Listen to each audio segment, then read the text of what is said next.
다윗의 시대에 해를 거듭하여 3년 기근이 있으므로 다윗이 여호와 앞에 간구하매 여호와께서 이르시되 이는 사울과 피를 흘린 그의 집으로 말미암음이니 그가 기브온 사람을 죽였음이니라 하시니라. 기브온 사람은 이스라엘 족속이 아니요 그들은 아모리 사람 중에서 남은 자라.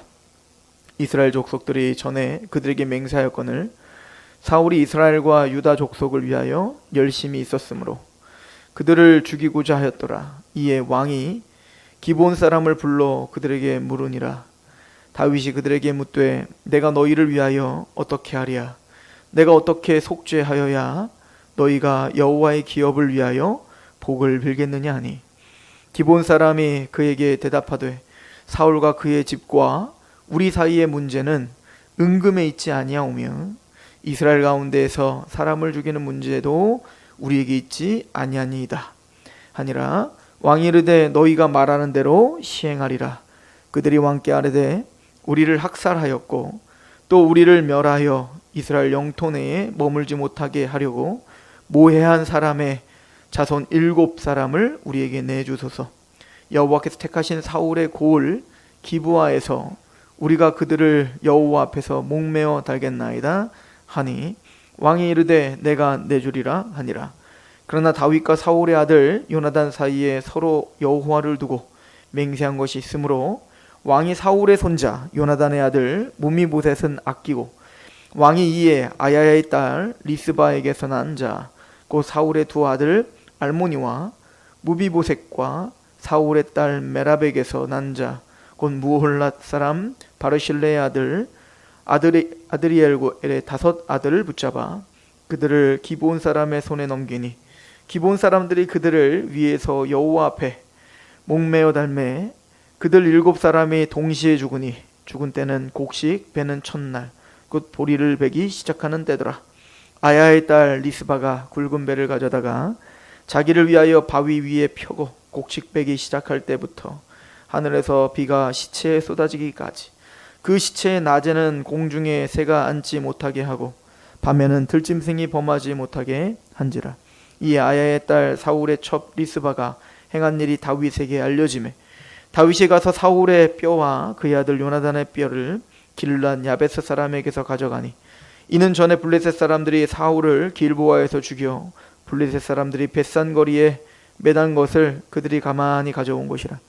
다윗이 그곳에서 사울의 뼈와 그의 아들 요나단의 뼈를 가지고 올라오매 사람들이 그 달려 죽은 자들의 뼈를 거두어다가 사울과 그의 아들 요나단의 뼈와 함께 베냐민 땅 셀라에서 그의 아버지 기스의 묘에 장사하되 모두 왕의 명령을 따라 행하니라.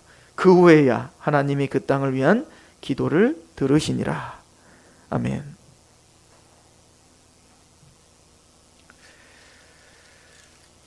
다윗의 인생은 평탄한 인생이 아니었죠. 고난의 연속이었고 고통의 연속이었습니다. 사실은 다윗의 인생을 한번 돌아보면 편안하고 기뻤던 날보다는 고생과 고통과 슬픔에 찬 나날이 더 많았음을 우리는 볼 수가 있습니다. 그럼 우리가 믿음의 길이라는 건, 또 믿음을 지키며 우리가 이 땅에서 하나님의 나라를 위해 산다는 것은 그렇게 평탄한 길만은 아니라는 사실을 우리 믿음의 선진들의 이야기를 통해서 우리는 상고하죠. 끊임없는 전쟁이 일어나고 또 끊임없는 살육과 또 배신과 여러 가지 고통스러운 일들이 계속 산적해 있음을 다윗의 인생을 통해서 봐요. 뭐 하나 좀 해결되면 그 다음에 또 어떤 문제가 터지고 그 문제 좀 하나님의 은혜로 해결되고 또 낮아져서 하나님께 부르짖게 되면 또 다른 문제가 터지는 거예요. 그런 것처럼 끊임없이 그런 일들과 고난을 통해서 하나님은 다윗을 하나님의 언약을 의지하며 또 하나님 앞에 겸손케 하시는 그런 은혜의 사람으로 빚어가시죠. 시편 119편에 보면 하나님께서 나를 괴롭게 하심은 하나님의 성실하심 때문입니다 라고 고백하는 것처럼 다윗의 인생은 참 괴로운 인생이었어요. 다윗 왕으로서 등극한 이후에는 더 힘들었잖아요. 아들들의 배신이 있었고요. 또 그 가족끼리의 싸움이 있었고요. 이제 모든 것이 다 해결되었고 이제 하나님이 다윗에게도 겸손케 하여 자신이 돌아왔던, 자신이 지내왔던 하나님 앞에 범죄했던 일들을 하나하나 다시 밟으며 하나님 앞에 또 회개하는 시간을 가졌던 다윗입니다. 그런데 또 3년이나 기근이 찾아와요. 참 해결할 것도 많고 또 하나님이 다윗에게 하실 말씀도 참 많은 것 같습니다. 오늘 21장에는 다윗의 시대에 해를 거듭하여 3년 기근이 있었다. 얼마나 고통스럽게 했냐고요. 그리고는 이제 다윗이 하나님 앞에 간구하는 거예요. 하나님, 도대체 왜 우리에게 이런 고통이 계속 따르고 있습니까? 도대체 이 기근이 어찌된 일입니까? 라고 겸허하고 겸손하게 하나님 앞에 올려들었더니 하나님이 답을 하시죠. 이것은 21장 1절에 말하는 것처럼 사울과 피를 흘린 그의 집으로 말미암음이니 그가 기브온 사람들을 죽였다라고 이야기를 합니다. 사울이 언제 기브온 사람들을 그렇게 살육했고 죽였는지에 대해서는 우리가 정확하게 알 수는 없습니다. 그런데 분명한 사실은 사울이 이스라엘의 왕으로 있었을 때 그 사울과 그의 집안은 기브온 사람들을 다 멸절시키려고 했었던 것이 분명합니다. 그래서 수많은 사람들을, 기브온 사람들을 죽였려고 했었던 것 같고요. 그러면 이 사울이 무엇 때문에 그렇게 기브온 사람들을 죽이려고 했는가? 오늘 2절에 보면 기브온 사람은 이스라엘 족속이 아니요 그들은 아모리 사람 중에서 남은 자라. 이스라엘 족속들이 전에 그들에게 맹세하였거늘 사울이 이스라엘과 유다 족속을 위하여 열심히 있으므로 그들을 죽이고자 하였더라. 이에 왕이 기브온 사람들을 불러 그들에게 물으니라.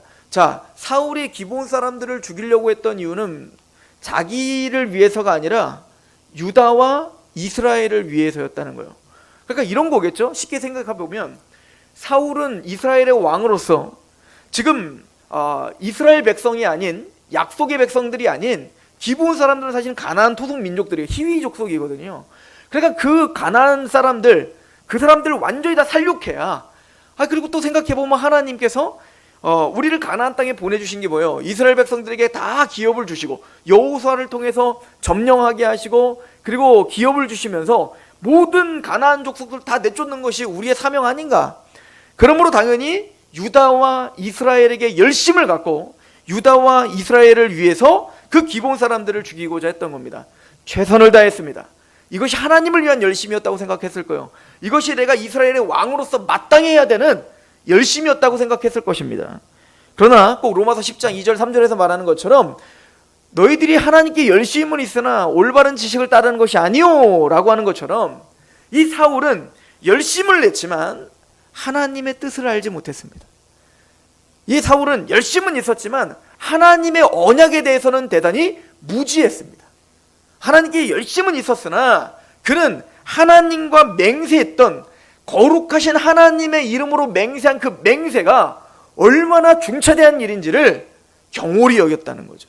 왜 그런가 하니 사실은 이 기브온 사람들은 여호수아가 땅을 점령할 때 이제는 여리고성이 무너지고 아이성이 무너졌을 때 그 여리성과 아이성이 무너지는 걸 보면서 그 기브온 사람들이 벌벌벌 떨기 시작한 겁니다. 홍해를 건너고 하나님 여호와라는 분이 지금 그 이스라엘을 도와 모든 것이 초기와같이 다 넘어지고 있다 이거죠. 그리고 그 난공불락의 성이었던 이 가나안 땅을 지키고 있던 여리성이 그렇게 힘없이 무너지는 걸 보면서 또 아이성이 그렇게 힘없이 무너지는 걸 보면서 하나님에 대한 두려움, 하나님에 대한 경외심이 생기기 시작한 거예요. 근데 이 기브온 사람들이 살고 싶은 겁니다. 그래서 원래는 이제 가나안 땅에 살고 있었던 이 기브온 사람들이 꾀를 낸 거죠. 이게 여호수아서 9장에 자세하게 나오고 있습니다. 꾀를 내어서 여호수아서 9장에 보면 9장 6절에 그들이 길갈 진영으로 가서 여호수아에게 이르러 그와 이스라엘 사람들에게 이르되 우리는 먼 나라에서 왔나이다. 이제 우리와 조약을 맺읍시다 하니 이스라엘 사람들이 히위 사람에게 이르되 너희가 우리 가운데서 거주하는 듯하니 우리가 어떻게 너희와 조약을 맺을 수 있으랴 하나 그들이 여호수아에게 이르되 우리는 당신의 종이니이다 하매 여호수아가 그들에게 묻되 너희는 누구며 어디서 왔느냐 하니 그들이 여호수아에게 대답하되 종들은 당신의 하나님 여호와의 이름으로 말미암아 심히 먼 나라에서 왔사오니 이는 우리가 그의 소문과 그가 애굽에서 행하신 모든 일을 들으며 또 그가 요단 동쪽에서 있는 아모리 사람들의 두 왕을 곧 헤스본 왕 시온과 아스다롯에 있는 바산 왕 옥에게 행하신 모든 일을 들었습니다. 이렇게 말을 하는 거죠. 그러니까 이 기드온 사람들은요, 이제는 그 이스라엘에 의해 정령당하고 살육당할 게 너무 겁이 나가지고 이제 행색을 막 이렇게 비참하게 하는 겁니다. 거린 행색을 하고 또 먹을 것을 이제는 일부러 오래된 먹을 것을 준비합니다. 곰팡이가 나는 먹을 것을 준비해가지고 지금 이제 그 길갈에 진을 치고 있는 여호수아에게 찾아오는 거죠.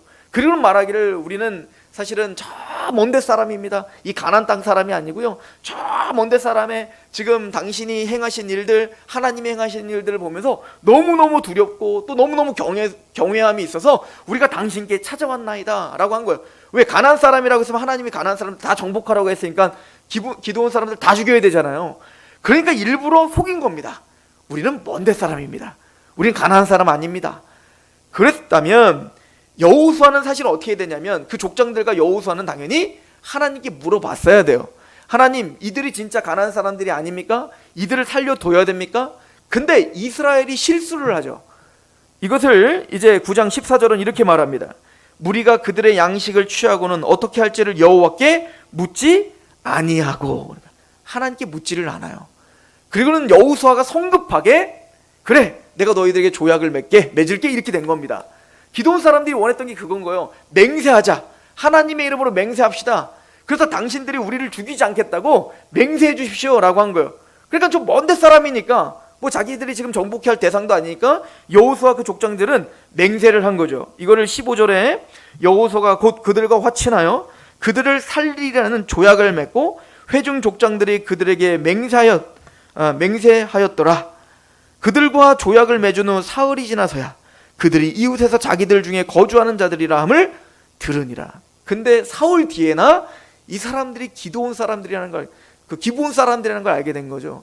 가나안 민족이라는 걸 알게 된 거죠. 그들은 정복해야 될 대상이라는 걸 알게 된 거죠.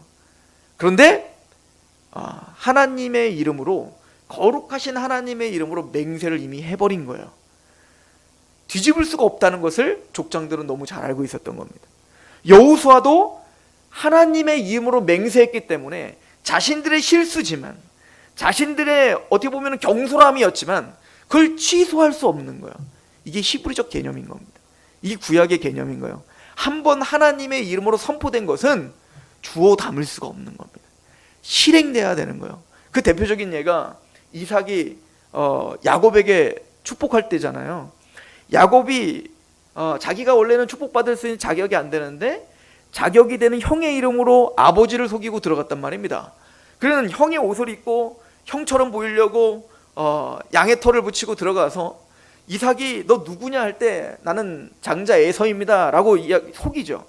그때 이삭이 하나님의 축복을 합니다. 근데 그걸 뒤늦게 알았던 에서가 들어오니까 에서가 나 축복해 주세요. 그랬더니 야곱이 뭐라고 합니까? 넌 누구냐 이거, 넌 누구냐. 난 이미 모든 축복을 했다예요. 아니 우리 식대로 뭐 이렇게 어려워요? 말하는 게 그렇게 어렵습니까? 하나님께 기도하면 되잖아요. 하나님, 이거 아까 야곱이 우리 수교사 한 거니까요, 아까 거는 취소입니다. 퇴퇴퇴 하면 되는 거 아니에요? 그리고 다시 축복하면 되는 거 아닙니까? 그럼 이삭은 야곱 에서에게 저주를 해버립니다. 난 너에게 줄 축복이 없다. 그런 저주를 하는 겁니다. 이게 히브리적 개념인 거예요. 하나님의 거룩한 이름으로 선포된 것은 반드시 실행된다는 거예요. 반드시 성취된다는 겁니다. 왜냐하면 하나님을 섬기고 있기 때문에 그렇습니다. 하나님은 빛이 있으라 그러면 빛이 있는 거예요. 위에 궁창과 아래 궁창을 나누라 그러면 나누는 거예요. 이사야서 55장 11절인 것처럼 하나님의 말씀은 눈과 비와 같아서 눈과 비가 하늘에서 내려 헛되이 다시 하늘로 올라가는, 아무 일도 하지 않고 하늘로 올라가는 눈과 비가 없는 것처럼, 눈과 비가 반드시 내리면 싹을 내게 하고 열매를 맺게 하는 것처럼 하나님의 말씀도 헛되이 하나님께 돌아가는 일은 없고 반드시 형통하게 한다라고 하는 거예요. 이게 유대적 개념이고 우리가 하나님을 신뢰할 수 있는 이유인 거죠. 그러므로 그 언약은 대단히 중차대하고 그 맹세는 굉장히 중요한 거예요. 그래서 여호수아가요, 나중에 보면 이제 그 여호수아서 10장부터 보면 이 기브온이 이제 그 여호수아와 함께 화치를 맺고 맹세를 했다는 걸 듣고요, 예루살렘을 비롯한 5나라, 그 가나안 땅인 5 왕들이 화가 난 겁니다. 변절자잖아요. 지금 이스라엘이 지금 쳐들어왔으면 지금 가나안 땅의 족속들이 한 마음이 돼갖고 지금 물리쳐야 될 텐데 이 기브온 사람들이 어떻게 한 겁니까? 먼저 변절을 해가지고 지금 이스라엘과 맹세를 한 거 아닙니까? 그러니까 그 5 왕들이 누가 싫어요. 기브온이 이제 얄밉죠. 이스라엘과 싸우기 전에 먼저 기브온 먼저 죽이자. 그래갖고요 5 왕이 기브온을 막 이제는 쳐들어가고 이제는 위험에 처하게 됐을 때 여호수아에게 이제 도움을 청합니다. 그때 여호수아는 자신의 민족인 것처럼 기브온을 보호하고 기브온을 도와주죠. 그 이유는 딱 하나요. 거룩한 하나님의 이름으로 맹세한 나라기 때문에 그렇습니다. 이게 맹세인 겁니다. 그 맹세는 취소될 수 없고요. 그 맹세는 존중받아야 되고 그 맹세는 중요한 겁니다. 그래서 여호수아서 9장 23절부터 보면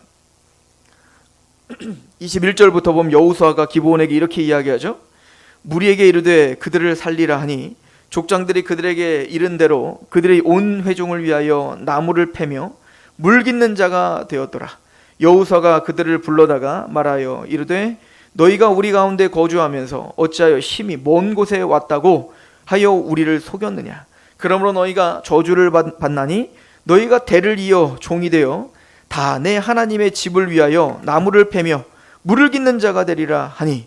그러니까 이런 얘기죠. 여호수아는 어찌하여 너희는 우리를 속였냐 이거야. 그러므로 너희가 속인 것에 저주를 받을 것이다. 그래서 내가 너희들을 살려주기는 하나 그 맹세 때문에 살려주기는 하지만 너희들은 우리에게 있어서 나무를 패며 물 깃는 자가 될 것이다. 무슨 종이 된다는 거죠. 너희들은 이스라엘의 종이 될 것이다 라고 선포를 합니다. 그랬더니 이 기브온이 이렇게 이야기를 하죠. 기브온 백성들이 24절에 그들이 여호수아에게 대답하여 이르되 당신의 하나님 여호와께서 그의 종 모세에게 명령하사 이 땅을 다 당신들에게 주고 이 땅의 모든 주민을 당신들 앞에서 멸하라 하신 것이 당신의 종들에게 분명히 들리므로 당신들로 말미암아 우리의 목숨을 잃을까 심히 두려워요 이같이 하였나이다.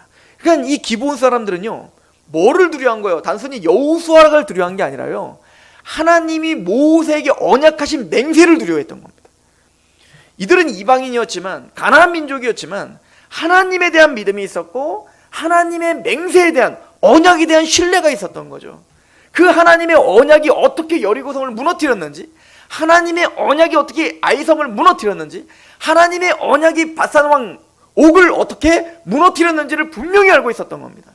그들은 여호수아와 이스라엘에게 굴복한 게 아니라 하나님과 그의 언약에 굴복했던 거죠. 이게 기브온 사람들이 살아날 수 있는 방법이었던 겁니다. 사실 이건 우리의 모형인 거예요. 사실은 하나님의 언약에는 외인이었던 우리가 에베소서에 보면 예수 그리스도로 말미암아 막힌 다음에 허물어지고 이제는 우리는 그 이스라엘과 함께 동일한 권속이며 동일한 시민이 된 것. 그 방법은 뭐예요? 이방인이 무조건 다 그런 하나님의 동일한 시민이 되는 겁니까? 이방인이면 무조건 다 하나님의 백성이 되는 겁니까? 아니죠. 이 기브온처럼 그 이스라엘 하나님 아브라함과 이삭과 야곱의 그 하나님의 언약이 신실하시며 그 언약이 변개치 않으시며 그 언약이 구원하신다는 그 은혜를 마침내는 그 언약의 하나님께서 재림을 하실 것이며 마침내는 그 언약의 하나님이 심판하실 것임을 우리는 믿고 벌벌 떨어 주님의 언약을 믿음으로 기브온 사람은 납작 엎드리는 것, 이것이 우리가 구원받을 수 있는 유일한 방법이죠. 기브온 사람들이 생명을 얻었던 것은 바로 그 언약과 맹세와 그 하나님에 대한 신뢰가 있었기 때문에, 믿음이 있었기 때문에 이들이 생명을 얻었던 거 아닙니까? 그래서 이들이 종이 되는데 이들이 어떤 종이 되는지 보십시오. 25절 보소서 이제 우리가 당신의 손에 있으니 당신의 의향에 좋고 옳은 대로 우리에게 행하소서 한지라. 여호수아가 곧 그대로 그들에게 행하여 그들을 이스라엘 자손의 손에서 건져서 죽이지 못하게 하니라.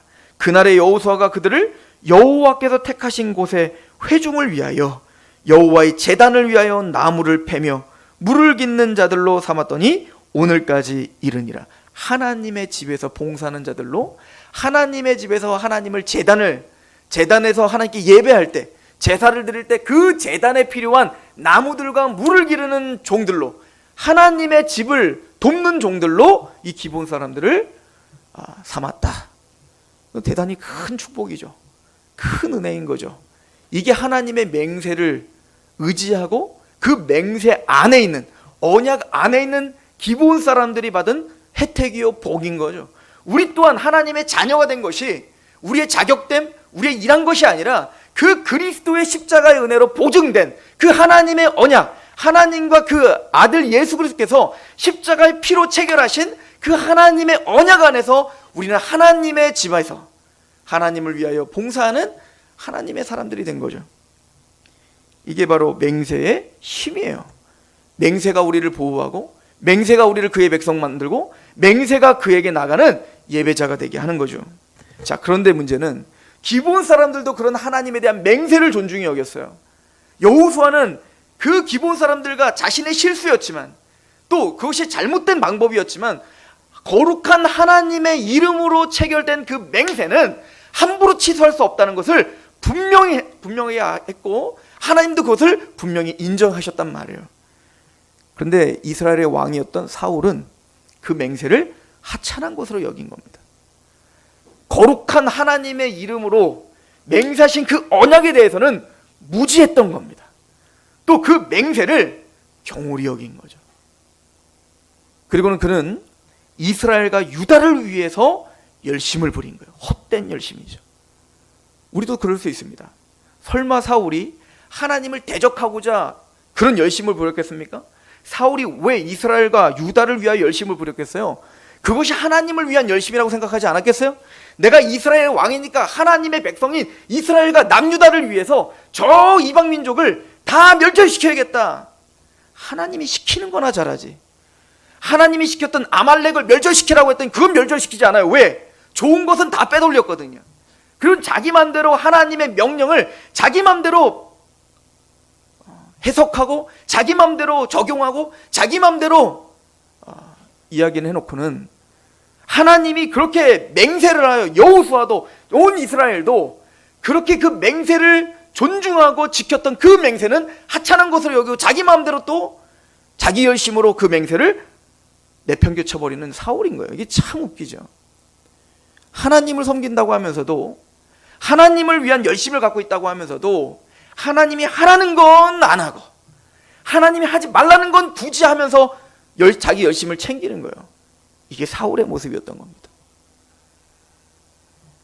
사울은 하나님의 거룩한 이름을 더럽힌 겁니다. 사실은 오늘날 문화와 오늘날 21세기에서 해석하기는 참으로 난감한 일이죠. 그렇다고 하여 이 사울과 그의 가족들이 행했던 그 기본 사람들을 죽이려고 한 것 때문에 하나님이 화가 나셨다.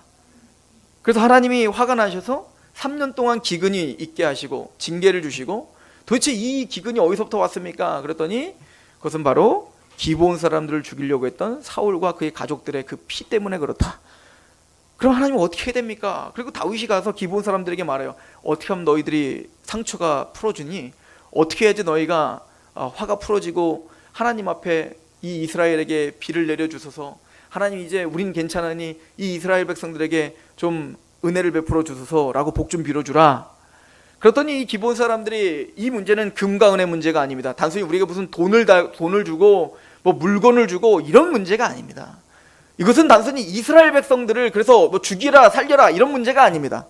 이 문제는 우리를 멸절시키려고 했던 사울의 그 가족들, 그 주체 세력들, 그 사람들 중에 7명을 뽑아서 저에게 주십시오. 그럼 그들을 우리가 하나님 앞에서 죽이겠나이다. 이거죠. 사실은 오늘날의 입장에서 본다면 하나님이 그런 걸 정말 기뻐하신단 말인가? 또 그런 걸 또 요구하신단 말입니까? 또 그걸 요구하시죠. 그건 오늘날 우리의 입장이고, 사실은 이 당시에 우리에게 지금 강조하고자 하는 건 뭐냐면, 하나님의 신실하신 그 언약과 맹세를 경홀히 여긴 그 사울과 그의 집에 대한 공의로운 심판이 무엇인지를 보여주고자 하는 거예요.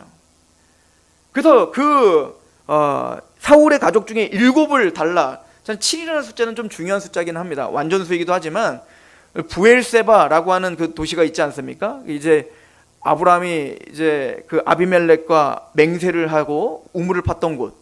또 나중에 이삭도 동일하게 그 아비멜렉과 맹세를 하고 우물을 팠던 그것이 바로 부엘세바예요. 부엘세바라는 뜻이 사실은 7개 우물이라는 뜻, 쉐바라고 하는 게 바로 7이라는 뜻이에요. 근데 사실은 거기는 7개 우물이 아니라 1개밖에 없거든요. 왜 그러냐면 7이라는 숫자로도 쓸 수 있지만 쉐바가 바로 맹세라는 뜻이에요. 맹세. 그래서 그 부엘세바를 맹세 우물이라고 부르는 겁니다. 맹세. 그러니까 7이라는 숫자는 맹세와 연관된 숫자입니다. 그러면 아마 7을 달라고 했던 것이 아닌가라고 하는 추측을 해볼 수가 있는 거예요. 맹세와 연관이 돼 있는. 어쨌든 그래서 이제 다윗이 그 7을 뽑아야 되겠는데, 근데 오늘 이제 본문에 보면 다윗이 그 7을 뽑을 때 우리 사무엘하 21장 7절을 보시면, 그러나 다윗과 사울의 아들 요나단 사이에 서로 여호와를 두고 맹세한 것이 있으므로 왕이 사울의 손자 요나단의 아들 무미보셋은 아꼈다.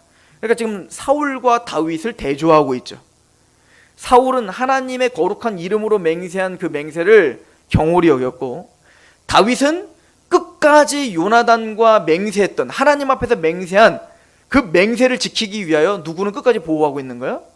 무미보셋은 끝까지 아꼈다. 죽을 때까지 무미보셋은 아꼈던 거예요. 그리고는 이제 무미보셋을 빼고 요나단의 아들들은 뺀 거예요. 요나단의 아들 무미보셋 하나밖에 안 남았으니까, 왜? 요나단이 내 아들들 좀 챙겨줘 라고 맹세를 한 거니까요. 그래서 이제 다윗이 선택한 것은 8절에 왕이 이에 아야의 딸 리스바에게서 난 자. 이 리스바는 이제 요나단의 엄마가 아니에요. 그러니까 사울의 정부인이 아니라 첩인 거죠. 그래서 그 리스바에게서 난 자, 곧 사울의 두 아들, 첩의 자식이지만 그래도 어쨌든 사울의 아들들이잖아요.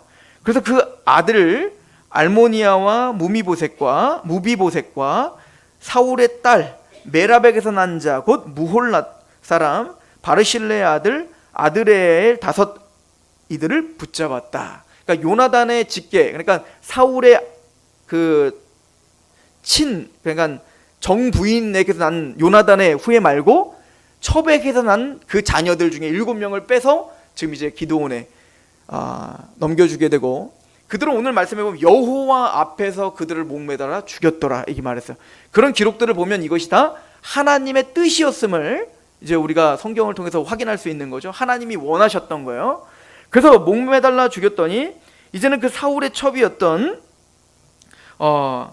얼마나 이게 또 슬픈 일입니까? 그래서 11절에 보면 이에 아야의 딸 사울의 첩 리스바가 행한 일이 다윗에게 알려. 어떤 걸 행했냐면 그 시체를 놓고 비가 올 때까지 이제 시체를 가만히 다 죽었잖아요. 자기 아들들이잖아요. 다.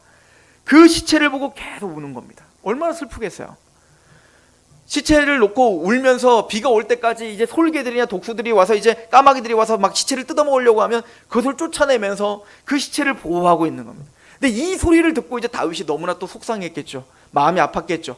그래서 이제 다윗이 이제 명령을 내려가지고 야베스에 가서 사울과 요나단의 뼈를 다시 취해와라 이렇게 말합니다. 왜냐면 사울과 요나단의 뼈가 어디 묻혔냐면 야베스에 묻혀 있었거든요.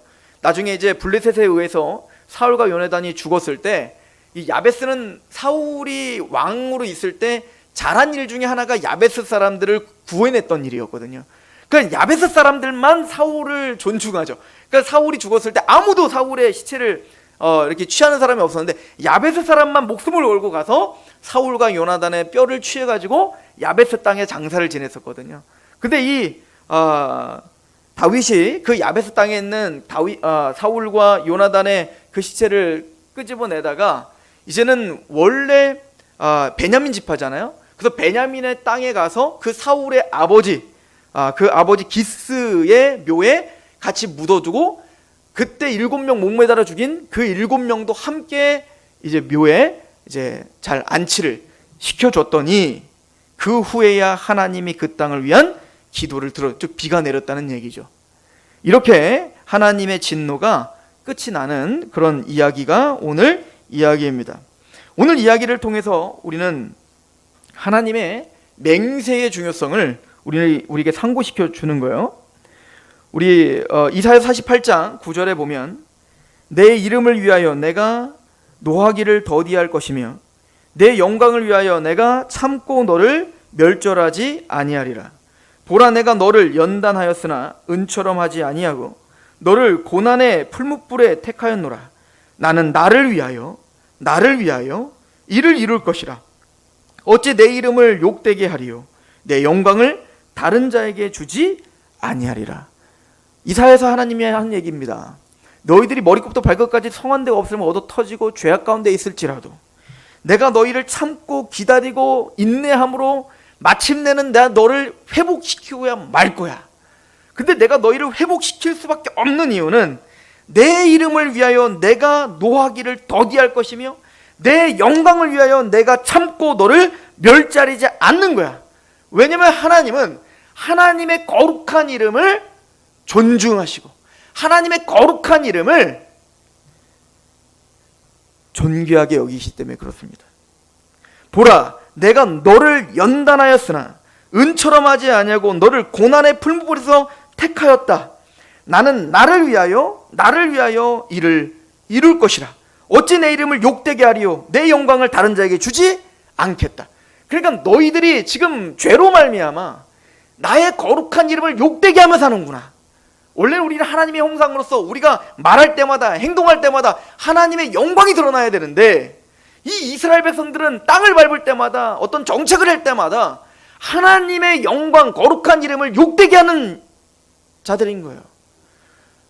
당장 불무불에 던져놓고 당장 지옥불에 던지도 시원찮은 그들을 하나님이 끝까지 인내하시고 멸절하지 않는 이유는 딱 하나입니다. 거룩하신 하나님의 이름의 영광을 위해서인 거예요. 그들을 택하시고 중간에 죽였다는 소리를 들으면 안 돼요.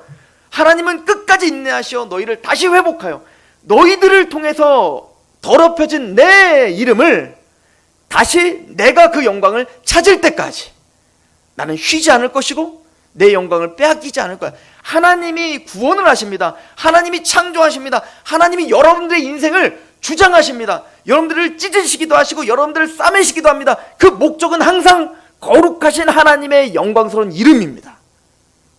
1차적으로 우리 때문이 아니에요. 왜 저입니까? 왜 저를 이렇게 용서하십니까? 왜 저를 이렇게 사랑하시나이까? 거룩하신 하나님의 영광스러운 이름 때문입니다. 시편 23편 3절도 말하죠. 내 영혼을 소생시키시고 자기 이름을 위하여 의의 길로 인도하시도다. 왜 하나님이 우리를 음침한 사망의 골짜기를 지날지라도 해를 두려워하지 않게 우리를 보호하시는 줄 아십니까?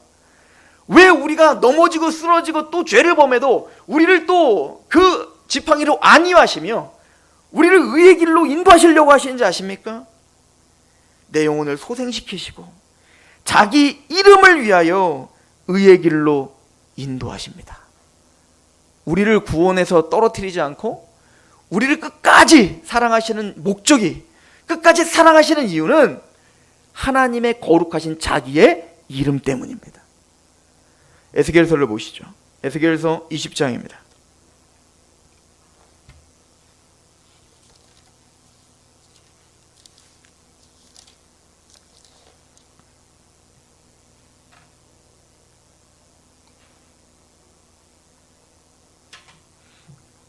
에스겔서 20장 9절부터 볼게요.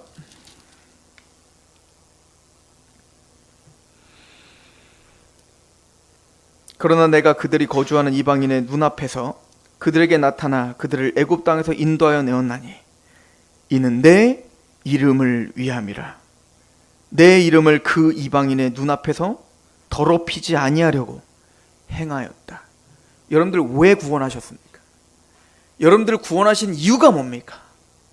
애굽과 같은 그 애굽에서 그 이스라엘을 건져내신 목적이 뭡니까? 내 이름을 위해서다. 우리를 구원하신 목적이 무엇입니까? 여호와의 이름을 위해서입니다. 10절 그러므로 내가 그들을 애굽 땅에서 나와서 광야에 이르게 하고 사람이 준행하면 그로 말미암아 삶을 얻을 내 율례를 주며 내 규례를 알게 하였고 또 내가 그들을 거룩하게 하는 여호와인 줄을 알게 하려고 내 안식일을 주어 그들과 나 사이에 표징을 삼았노라. 그러나 이스라엘 족속이 광야에서 내게 반역하여 사람이 준행하면 그로 말미암아 삶을 얻을 나의 율례를 준행하지 아니하며 나의 규례를 멸시하였고 나의 안식일을 크게 더럽혔으므로 내가 이르기를 내가 내 분노를 광야에서 그들에게 쏟아 멸하리라 하였으나 내가 내 이름을 위하여 달리 행하였나니 내가 그들을 인도하여 내는 것을 본 나라들 앞에서 내 이름을 더럽히지 아니하려 하셨습니다. 그렇게 당장 죽여도 시원찮은 그들을 그렇게 죽이지 않고 달리 행했다는 거예요. 그들이 끝까지 참아 이스라엘을 가나안 땅에 보내셨어요. 그 이유가 뭐라고요? 그 세상으로 하여금 거룩하신 하나님의 이름이 드러나게 하시려고. 우리가 이뻐서가 아니에요. 우리가 잘해서가 아니에요. 15절, 또 내가 내 손을 들어 광야에서 그들에게 맹세하기를 내가 그들에게 허락한 땅 곧 젖과 꿀이 흐르는 땅이요 모든 땅 중에 아름다운 곳으로 그들을 인도하여 드리지 아니하리라 한 것은 그들이 마음으로 우상을 따라 나의 규례를 업신여기며 나의 율례를 행하지 아니하며 나의 안식일을 더럽혔음이라. 그러나 내가 그들을 아껴서 광야에서 멸하여 아주 없이 하지 아니하였다. 너희들은 죽어 마땅하다. 그런데 그럼에도 불구하고 너희를 멸절시키지 않았다. 왜? 내가 광야에서 그들의 자손에게 이르기를 너희 조상들의 율례를 따르지 말며 그 규례를 지키지 말며 그 우상들로 말미암아 스스로 더럽히지 말라. 나는 여호와 너희 하나님이라. 너희는 나의 율례를 따르며 나의 규례를 지켜 행하고 또 나의 안식일을 거룩하게 할지어다. 이것이 나와 너의 사이의 표징이 되어 내가 여호와 너희 하나님인 줄을 너희가 알게 하려 하였노라. 그러나 그들의 자손이 내게 반석이여 사람이 지켜 행하면 그로 말미암아 삶을 얻을 나의 율례를 따르지 아니하며 나의 규례를 지켜 행하지 아니하고 나의 안식일을 더럽힌지라. 이에 내가 이르기를 내가 광야에서 그들에게 내 분노를 쏟으며 그들에게 내 진노를 이루리라 하였으나 내가 내 이름을 위하여 내 손을 막아 달리 행하였나니 내가 그들을 인도하여 내는 것을 본 여러 나라 앞에서 내 이름을 더럽히지 아니하려 하였다. 우리는 끊임없이 용서를 받습니다.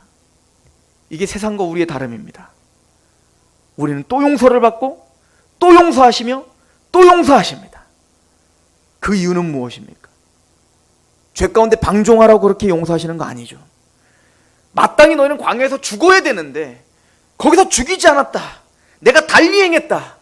그 이유는 인내하시며 오래 참으시며 하나님이 아브라함과 이삭과 야곱에게 맹세하신 그 맹세를 성실하게 지키시며 많은 백성들로 하여금 이방으로 하여금 하나님은 맹세하시고 반드시 지키시는 신실하신 하나님, 그 거룩하신 하나님의 이름이 드러나게 하기 위함이었다. 에스겔서 17장 가보시겠어요? 17장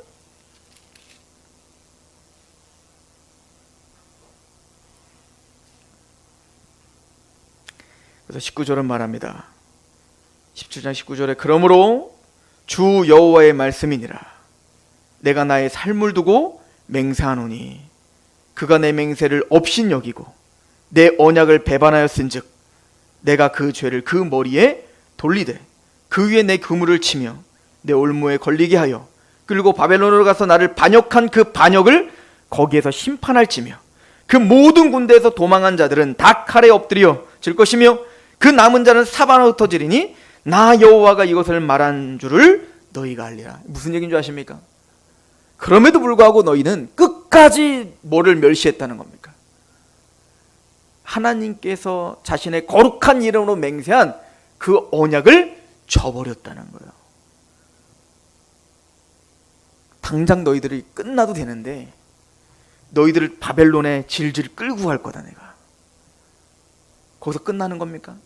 하나님 다시 바벨론에서 회복시켜 주실 거거든요. 바벨론에 질질 끌려가는 징계를 통하여 알게 하고자 하는 건 뭡니까?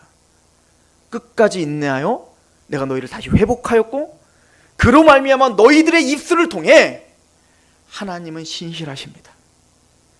아브라함이 하나님이 약속을 했지만 흉년이 들어 이집트로 도망가 하나님이 약속한 그 약속을 다 저버렸지만 그래서 그 파라오 앞에 자기 아내를 팔아버리고 땅을 버려버리고 하나님을 버려버렸던 아브라함이었지만 하나님은 다시 또 인내하심으로 그 이집트에 찾아가 다시 아브라함을 다시 가나안 땅으로 다시 데려오고야 맙니다. 그리고는 하나님의 신실함을 찬양하게 만들죠. 누구를 위해서입니까? 거룩하신 하나님의 이름으로 맹세하신 맹세를 지키려 하심입니다. 그래서 우리가 하나님 이 땅에서 하나님의 이름을 더럽히고 거룩한 하나님의 이름을 더럽히고 더럽혔던 그 이름을 하나님은 존귀하게 여겼기에 하나님은 그 이름을 다시 영화롭게 하기 위하여 우리를 구원하신 거예요. 그리고 오늘도 우리를 참아주시는 것입니다. 이것에 대한 경고입니다. 다윗에게 주는 경고입니다. 이스라엘에게 주는 권면입니다. 내가 사울을 어떻게 대원하는지 보라. 사울이 이미 죽었지만 그 자손들이 얼마나 비참하게 되는지 봐라. 하나님의 언약을 경홀히 여기는, 에서가 하나님의 장자축복을 경홀히 여겼을 때 그 팥죽 한 그릇에 그 장자축복을, 하나님의 그 맹세를 경홀히 여겼을 때 그 에돔이 어떻게 버림당했는지 봐라. 사울이 하나님의 거룩한 이름으로 맹세한 그 맹세를 경홀히 여겼을 때 그의 가족들, 그의 후손들이 어떻게 됐는지 봐라. 이스라엘이 무엇이냐? 다윗아, 왕됨이 무엇이냐? 너는 단순히 민족 정신과 민족을 위하여 이스라엘과 유다를 위한 열심을 부리는 자가 아니요, 하나님의 거룩한 이름을 위한 열심을 부리는 왕임을 잊지 말아라. 우리는 자녀를 위해 존재하는 자들이 아니요, 우리는 내가 지금 맡고 있는 어떤 그것을 위해 존재하는 자가 아니요, 세상에 무엇을 열심히 부리는 자가 아니라 거룩한 하나님의 이름과 그 이름으로 체결된 하나님의 언약에, 하나님의 말씀에 열심을 부려야 될 자다. 이게 이스라엘이다. 이게 왕같은 제사장이다. 그렇게 우리에게 말씀하시는 것 같습니다. 기도하겠습니다.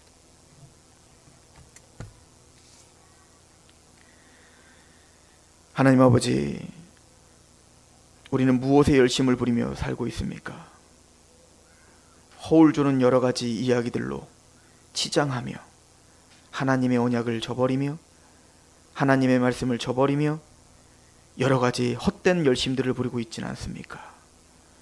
무엇보다 거룩하신 하나님의 영광스러운 이름에, 또 그 영광스러운 이름으로 맹세하신 그 복음의 언약에 열심을 부리게 하시옵소서.